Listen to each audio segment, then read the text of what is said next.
Hello dear students, welcome once again to this incredible platform of EduLover.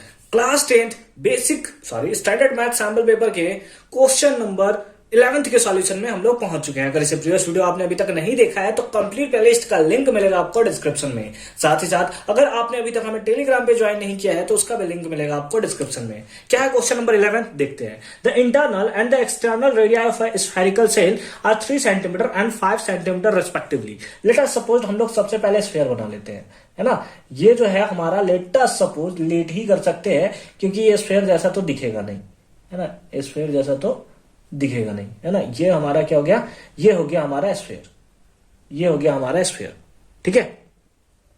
ऐसा आप suppose कर लोगे कि ये स्फेयर है और इसके अंदर एक और हमने बना लिया है स्फेयर, एक और हमने बना लिया है ये इस टाइप से। अब इसमें जो है, इसमें क्या दिया है, the internal and the external radii of the spherical shell is 3 centimetre and 5 centimetre respectively which is melted and recast into the solid cylinder. देखिए क्या है, ये जो है, ये तो क्या है, दो स्फेरिकल सेल, एक यहां पे स्फेयर देखने को मिल रहा है आपको, एक यहां पर भी स्फेयर आपको देखने को मिल रहा है। जैसे यहां पे इसका क्या हो गया, दोनों का लेडा सपोज सेंटर ओ है, दोनों का सेंटर ए है। तो अगर आप क्रिकेट खेलते होगे तो आपने देखा होगा कि जो क्रिकेट का जो आप लेयर देखोगे तो क्या होता है कि इस टाइप से होता है, इस टाइप से होता है। टोटल बॉल का मतलब टोटल बॉल है, जहां से इसको काट के हमने ऐसे लिया कि यहां होता है, और बीच वाला जो सारा पार्ट होता है वो खाली होता है। बीच वाला सारा पार्ट, उसमें कुछ भर देता है वो अलग बात है, मतलब बीच वाला सारा पार्ट जो होता है वो खाली होता है, बीच वाला सारा का सारा पार्ट खाली होता है। यानी कि अगर हम लोग यहां से देखें तो ये पार्ट तो खाली है, इसके अंदर वाला पार्ट तो खाली है, बस भरा कहां हुआ है, ये पार्ट भरा हुआ है, ये पार्ट भरा हुआ है ना, यही है ना। ये पार्ट सारा का सारा भरा हुआ है और ये जो हमको देख रहा है एरिया, ये हमारा खाली है। इसका रेडियस हमें दिया हुआ है, कितना दिया, 3 दिया है ना, मैं भी 3 सेंटीमीटर। हाँ, ये आपका 3 सेंटीमीटर है और जो बड़ा वाला है ये आपको दिया हुआ है कितना, 5 सेंटीमीटर है। ये 5 सेंटीमीटर है और ये 3 सेंटीमीटर है। अब दिया है इट इज मेल्टेड, तो मेल्ट किसको कर रहा है, इस वाले पार्ट को मेल्ट कर रहा है। अब पूरे वाले को तो मेल्ट, ये तो खाली है, पूरा खाली है, तो मेल्ट तो इस वाले पार्ट को करेगा, मेल्ट तो है वो इस वाले पार्ट को करेगा, ठीक है। Melted and recast into a solid cylinder, और यहां से फिर क्या बना लेता है, एक सॉलिड सिलेंडर बना लेता है, ठीक है। सॉलिड सिलेंडर बना लेता है। तो आइए सिलेंडर भी हम लोग यहां पे प्यार से बना लेते हैं। यहां पे हमने क्या कर लिया है, एक सॉलिड सिलेंडर हमने यहां पे तैयार कर लिया है। ये वाला पार्ट, ये वाला पार्ट, मतलब इसको मेल्ट किया। कौन से पार्ट को मेल्ट किया, तो इस वाले पार्ट को मेल्ट करेगा, इस वाले पार्ट को मेल्ट करेगा। ये पार्ट तो सारा का सारा होलो है, खाली रहेगा, ठीक है। अच्छी बात है, अच्छी बात है। अब हमसे क्या दिया है, डायमीटर इतना। अब इसका डायमीटर दिया हुआ है, इसका डायमीटर दिया हुआ है, तो इसको लिख लेते हैं, ठीक है। फिलहाल इसको लिख लेते हैं, अच्छी बात है। Find the height of the cylinder, तो इसका हमें बताना है कि इसका टोटल हाइट कितना होगा। लेट अस सपोज इसका कैपिटल एच ले लेते हैं, स्मॉल एच कैपिटल एच, जो लेना चाहे आप ले सकते हो, ठीक है। And find the total surface area of the cylinder, उसके साथ साथ टोटल सर्फेस एरिया आपको बताना है कि सिलेंडर का कितना है। तो चलिए, हम लोग को गिवन है इंटरनल रेडियाई हम लोग को गिवन है, हाँ, इंटरनल एंड एक्सटर्नल रेडियाई आप आगे लिख सकते हो of a spherical shell are 3 centimetre and 5 centimetre respectively, है ना। क्या है, रिस्पेक्टिवली है, ठीक है। यानी कि इंटरनल 3 है और एक्सटर्नल हमारा इंटरनल 3 है और एक्सटर्नल 5 है। अच्छी बात है। फिर हमसे क्या दिया है, इट इज मेल्टेड, यानी कि इसका जो वॉल्यूम होगा क्या है, स्फेयर का वॉल्यूम क्या है, तो 80 क्यों लिख लेते हैं यहां। अकॉर्डिंग टू क्वेश्चन क्या लिखेंगे, जो वॉल्यूम ऑफ स्फेयर होगा, कौन सा स्फेयर, तो आप देख रहे हो ये वाला पार्ट, क्योंकि ये वाला पार्ट ना हम लोग करेंगे मेल्ट, है ना। ये बीच में तो खाली है। Volume of sphere equals to कितना हो जाएगा, volume of cylinder.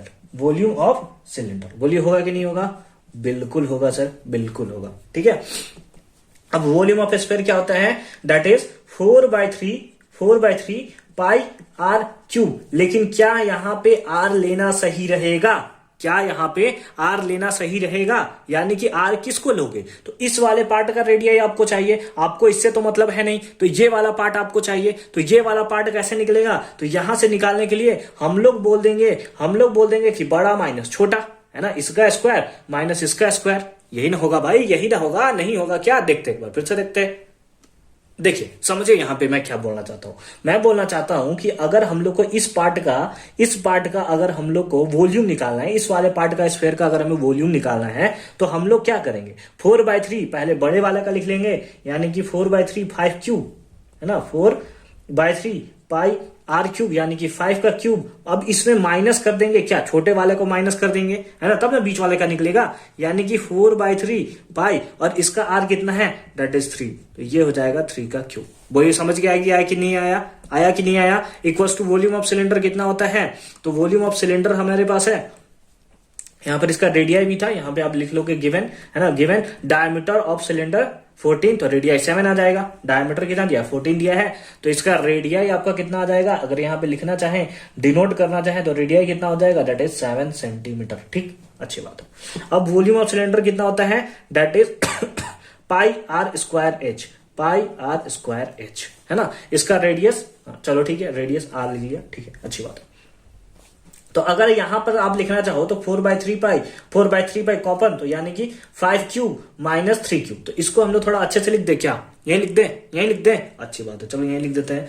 4/3 pi common ले लिया हमने, तो यहां पे कितना 5 का क्यूब दैट इज 125, माइनस इधर 4/3 पाई कॉमन निकल गया, 3 का cube that is 27 equals to pi का वैल्यू बताओ, पाई को पाई रहने देते हैं ताकि पाई से पाई मर जाए, पाई आर स्क्वायर, यहां पे सिलेंडर का आर कितना है 7 का square that is 49 into H, इसको कैपिटल एच लिया है, तो यहां पे हम लोग लिख सकते हैं कैपिटल एच, आप स्मॉल एच कैपिटल एच जो लेना चाहो ले लो यार, कोई दिक्कत नहीं है।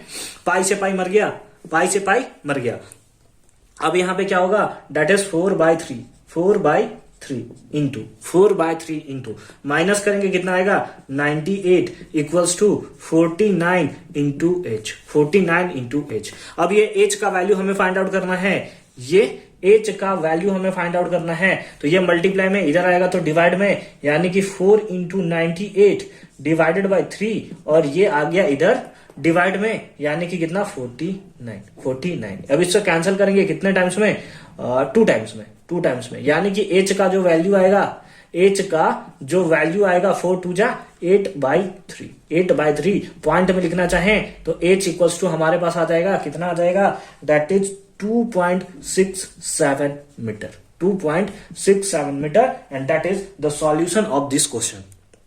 आप चाहो तो इसको मिक्स्ड फ्रैक्शन में भी लिख सकते हो, है ना, मैंने आपको इससे पहले वाले क्वेश्चन में भी बता रखा है कि आप बहुत तरीके से इसको लिख सकते हो, इन तीनों तरीकों को मैंने पहले भी बता रखा है, जिसमें आप चाहो तो आंसर लिख सकते हो। ठीक है, 8/3 हमारा हाइट आया है। अब ये हाइट जो हमसे पूछा था कि find the height of the cylinder, इतना आ गया है।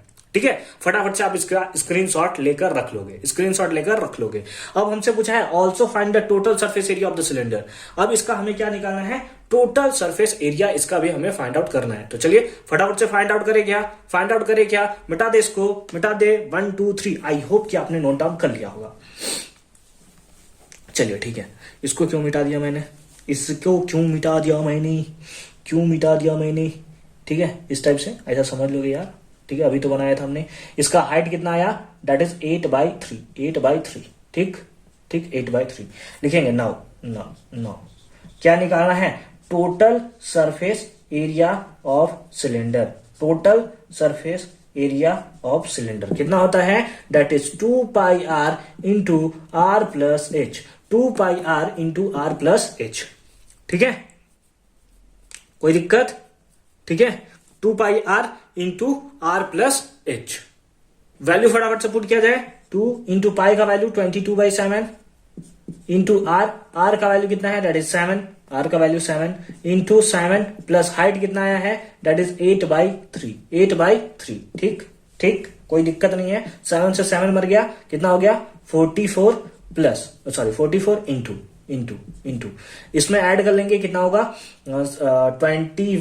21 प्लस 29/3 मल्टीप्लाई किया जाए क्या, बिल्कुल किया जाए सर। 49 इंटू 2 तो 116 कैरी 6 और हम लोग का आया 11 आया, ठीक है 11 आया। तो अब इसको अगर हम लोग लिखना चाहें तो क्या लिख सकते हैं, 11 कैरे आया और 29 into 116 plus 11 that is 127 divided by 3। इतना क्या टोटल सरफेस एरिया, मीटर है या सेंटीमीटर, सेंटीमीटर, एरिया है तो square, and that is the correct answer of this question. ठीक है, आप चाहो तो इसको डिवाइड करके लिख सकते हो। डिवाइड कर दे क्या, चलिए डिवाइड कर देते हैं। कितना 4, कितना आ गया 4 आ गया, मल्टीप्लाई सही किया है हमने, ठीक है। और कितना हो गया 87 और 29 116 का 6 कैरी 11 127, ठीक है, अच्छी बात है। तो आप अच्छे से अगर थोड़ा सा अगर कहीं इधर उधर मिस्टेक हो जाता है कभी कैलकुलेशन में तो आप उसे अच्छा कर लोगे, ठीक है। देखिए 4 टाइम्स में, फिर आया इधर 2 टाइम्स में 165.34, इतना centimetre square is the right answer. तो आई होप कि क्वेश्चन नंबर 11 भी आपको बहुत अच्छे से और क्लियर फॉर्म में समझ में आया होगा कि कैसे हमने इसका सॉल्यूशन किया है। मिलते हैं आपसे नेक्स्ट वीडियो में क्वेश्चन नंबर 12 के साथ, जो कि बहुत बहुत बहुत ज्यादा इंपॉर्टेंट है। तो अगर कंप्लीट प्लेलिस्ट देखना चाहते हो, लिंक डिस्क्रिप्शन में जाओ, फटाफट से आप देख सकते हो हर एक वीडियो को।